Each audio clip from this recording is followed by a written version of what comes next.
जयघोष करत संतश्रेष्ठ ज्ञानेश्वर महाराजांची पालखी नगरीमध्ये विसावताना आपल्याला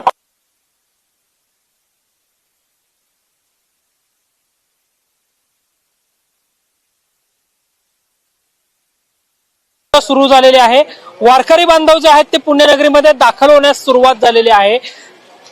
पुण्यामध्ये 2 दिवस पालखीचा मुक्काम जो आहे तो असणार आहे आणि खर तर हा एक चैतन्याचा सोहळा आणि अनुभूतीचा महामेळा असा हा पालखी सोहळा आहे। या पालखी सोहळ्यामध्ये निवृत्ती ज्ञानदेव सोपान मुक्ताबाई एकनाथ नामदेव तुकाराम ज्ञानबा तुकोबाचा जयघोष करत हे सगळे वारकरी बांधव जे आहेत ते पुण्यामध्ये विसावताना आपल्याला पाहायला मिळतात। पुण्यनगरीमध्ये हे सगळे वारकरी बांधव जे आहेत ते आलेले आहेत आणि ज्ञानेश्वर माऊली ज्ञानराज माऊली तुकाराम रुपये तुझ्या चित्ती राहो चित्ती असू द्यावे समाधान म्हणत हे सगळे वारकरी बांधव जे आहेत ते कैकशे किलोमीटरचा प्रवास करत या ठिकाणी आलेले आपल्याला पाहायला मिळतात आणि महाराष्ट्राच्या कानाकोपऱ्यातून खरं तर शतको अनादी अनंत कालापासून चालत आलेली ही पालखीची परंपरा अव्याहतपणे अजूनही सुरू असल्याचं आपल्याला पाहायला मिळत आहे। टाळ मृदुंगाचा जयघोष करत हे सगळे वारकरी बांधव जे आहेत ते आल्याचं आपल्याला पाहायला मिळतंय। पुण्यनगरीमध्ये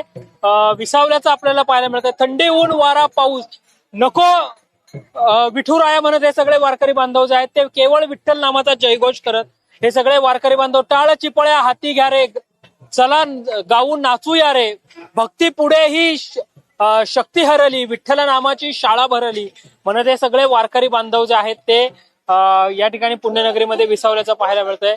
एकंदरीतच या सगळ्या वारकरी बांधवांच्या चेहऱ्यावर जो आहे तो एक उत्साह कैकशे किलोमीटरचा प्रवास करून सुद्धा अव्याहतपणे 18 दिवस सुरू असल्याचं आपल्याला पाहायला मिळतो। एकंदरीतच हे सगळे वारकरी बांधव जे आहेत महाराष्ट्राच्या कानाकोपऱ्यातून या ठिकाणी आल्याचं आपल्याला पाहायला मिळतं आणि प्रत्येकाच्याच चेहऱ्यावर जर आपण पाहिलं तर एक उत्साह जो आहे तो आपल्याला पाहायला मिळतो। एकंदरीतच जर आपण पाहिलं तर हे सगळे वारकरी बांधव जे आहेत महाराष्ट्राच्या कानाकोपऱ्यातून या ठिकाणी टाळ बोले चिपळीला हाच माझा छंद देवाजीच्या दारी आज रंगला अभंग म्हणत हे सगळे वारकरी बांधव जे आहेत ते पुण्यामध्ये विसावत असतात। पुण्यातल्या भवानी पेठेतलं जे विठ्ठल मंदिर आहे त्या विठ्ठल मंदिरामध्ये सोहळा जो आहे तो असतो। सुंदर ते ध्यान उभे विठेवरी करकटावरी ठेवून या लाडक्या विठुरायाच्या दर्शनासाठी विठ्ठल भक्तीची आस घेऊन हे सगळे वारकरी बांधव जे आहेत ते पुण्यामध्ये विसावताना आपल्याला पाहायला मिळतात। पुण्यातलं निवडुंग विठोबाचे मंदिर आहे त्या ठिकाणी तुकाराम महाराजांची पालखी जी आहे ती विसावत असते तर ज्ञानेश्वर महाराजांची पालखी जी आहे ती भवानी पेठेतल्या मंदिरामध्ये जी आहे ती विसावताना आपल्याला पाहायला मिळते। माऊली रामकृष्ण हरी रामकृष्ण हरी। कुठून आले माऊली? आळंदी। माऊली तुम्ही कुठून? रामकृष्ण हरी। पालखी सोहळ्यात सहभागी होताय काय भावना आहे कसं वाटतंय? आनंद वाटतोय। एकंदरीतच भगवी पताका डोक्यावर घेऊन हे सगळे वारकरी बांधव जे आहेत ते कैकशे किलोमीटरचा प्रवास पायी करताना आपल्याला पाहायला मिळतं। माऊली रामकृष्ण हरी। रामकृष्ण हरी। कुठून आले? हिंगोलीवरून आलो। हिंगोली जिल्हा हिंगोली। दरवर्षी जर आपण पाहिलं तर तुम्ही पालखी सोहळ्यामध्ये सहभागी होता कसा उत्साह वाटतो? चांगला वाटतो। आनंद आनंद आनंद आनंद काय सांगाल? आनंद मनाला भरपूर आनंद वाटतो। एकंदरीतच या दिंडी सोहळ्यामध्ये ज्या ठिकाणी आता आपण आहोत अगदी टाळ मृदुंग भजन गात हे सगळे वारकरी बांधव जे आहेत ते निघाल्याचं आपल्याला पाहायला मिळतंय। माऊली भजन एकदम भारी म्हणत होते आता एकदा म्हणून दाखवा बरं। म्हणा म्हणा ज्ञानोबा माऊली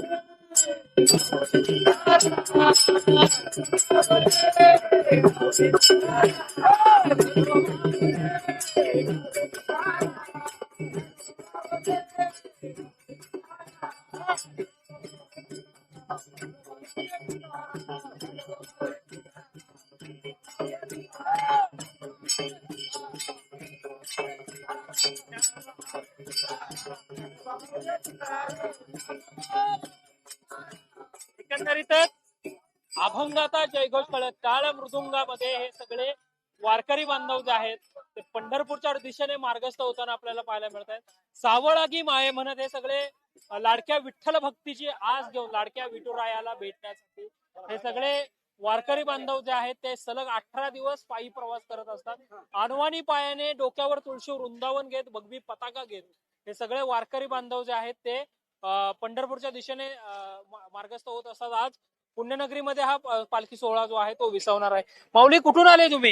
हिंगोली जिल्हा. दरवर्षी पालखी देतात? दरवर्षी. किती वर्ष झाले आता? आम्हाला 24 वर्ष झाली. कसं वाटतं वारीत आल्यानंतर? आनंद वाटते. आनंद आनंद वाटते. छान वाटते. आनंद आनंद वाटते. एकंदरीतच जर आपण पाहिलं तर प्रत्येक माऊली पालखी सोहळ्यामध्ये इतके वर्ष झाले तुम्ही पायी प्रवास करताय, पायी चालताय, पालखीचं सगळं मॅनेजमेंट तुम्ही करत असता, काय कशी अनुभूती? अनुभूती सर्वांना घेऊन चालणं, सगळ्यासोबत पालखीमध्ये समाविष्ट होणं आणि त्यांची देखरेख करणं, हाच आमचं पूर्ण दिवस पूर्ण याच्यात निघून जातो. किंवा आनंदात दिवस निघून जातो, पताही लागत नाही. तुमचा पालखी सोहळ्यामधला दिनक्रम कसा असतो? दिनक्रम म्हणजे सकाळी आमचं 9 वाजता निघणे, 9 वाजता निघायचे, पालखी रथाच्या मागे राहते, थोडं थोडं चालत चालायचं. आणि हे किती वर्ष तुम्ही नित्यसेवा काम करताय? आम्ही येऊन झाले बघा 5 वर्ष. त्याच्या अगोदर आमचे वडील चालत होते. म्हणजे पिढ्यान पिढ्या ही वारीची परंपरा परंपरा चालते. निश्चितच अनादी अनंत काळापासून ही वारीची परंपरा जी आहे ती सुरू आहे.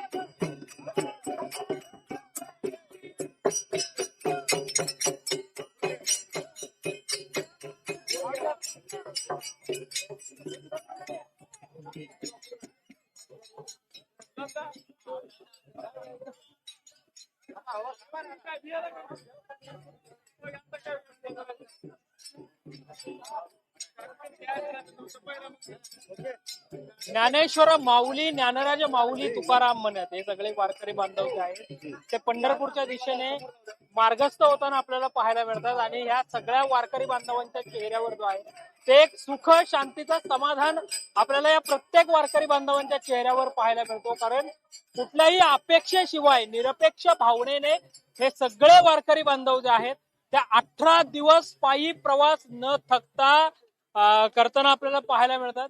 अवघा रंग एक झाला म्हणत हे सगळे वारकरी बांधव जे आहेत ते या पालखी सोहळ्यामध्ये सहभागी होत असतात. अवघा रंग एक झाला, रंगी रंगला श्रीरंग, अशीच या पालखी सोहळ्यामध्ये आपल्याला पाहायला मिळतं. आणि या पालखी सोहळ्यामध्ये अगदी वयाची कुठलीही अट किंवा कुठलाही प्रवेश फॉर्म आपल्याला भरून द्यावा लागत नाही, कुठलीही फी भरून द्यावी लागत नाही. केवळ विठ्ठल भक्तीची आस मनामध्ये पाहिजे आणि ती विठ्ठल भक्तीची आस मनी ठेवून हे सगळे वारकरी बांधव जे आहेत ते पंढरपूरच्या दिशेने मार्गस्थ होताना आपल्याला पाहायला मिळतात.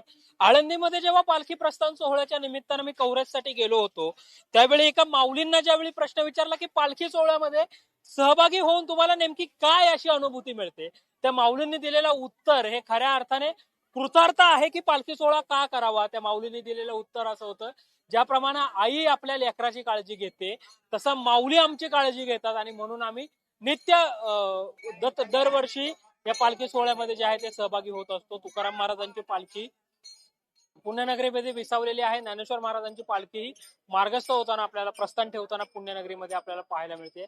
या सगळे एकंदरीतच जर आपण पाहिलं तर प्रत्येक वारकरी बांधवांच्या चेहऱ्यावर एक समाधान जे आहे ते आपल्याला पाहायला मिळतंय. कॅमेरा पर्सन शिवाजी साळुंक्यांसह संकेत देशपांडे, टॉप न्यूज मराठी, पुणे.